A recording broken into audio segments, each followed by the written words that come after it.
দেখেন এই দেখেন, দেখছেন এই যে ভুট্টা বসেছে, দেখেন এই ভুট্টা বসেছে, দেখেন এই তারের মাধ্যমে এই কাঠটা দেওয়া হয়েছে দুইটা ভোট বসানোর জন্য।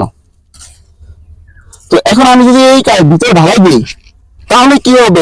এটা কি থেকে যাবে না? এটা কিন্তু থেকে যাবে, এটা কিন্তু থেকে যাবে, এটা কিন্তু একদম মারাত্মক ধরনের ভুল, পরে কিন্তু অনেক বড় ধরনের ক্ষতি হবে। তো এক জায়গায় কিন্তু ঢালাই দিছে, ওই একটা ছোট্ট ভীম ঢালাই দিছে, ওটা কিন্তু আমি আপনাদেরকে দেখাইতেছি।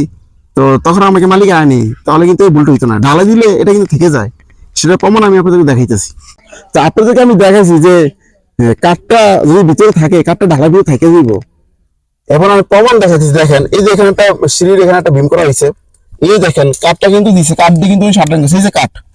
তো এই যে কাঠের সাথে কিন্তু রডটা লাগিয়ে আছে, কাঠের মাধ্যমে কাঠটা কিন্তু ভিজবে, পচবে, এখান থেকে কিন্তু বাতাস ফেলবে, পানি ঢুকবে, এই রডটাকে কিন্তু ড্যামেজ করে ফেলবে। এই রডটাকে ড্যামেজ করে পুরো বিমটা কিন্তু ক্ষতি করে ফেলবে, পরে বিমটা কিন্তু এখান থেকে ক্র্যাক করবে। ঠিক আছে, দেখছেন কাঠ। এখন আপনি কাঠ দিচ্ছেন ভালো কথা, কিন্তু কাঠ খুলতে পারেননি কেন? এই যে কাঠ এই জায়গায় ক্ষতি হয়ে গেল, এটা কার ক্ষতি হলো? মালিকের ক্ষতি হলো।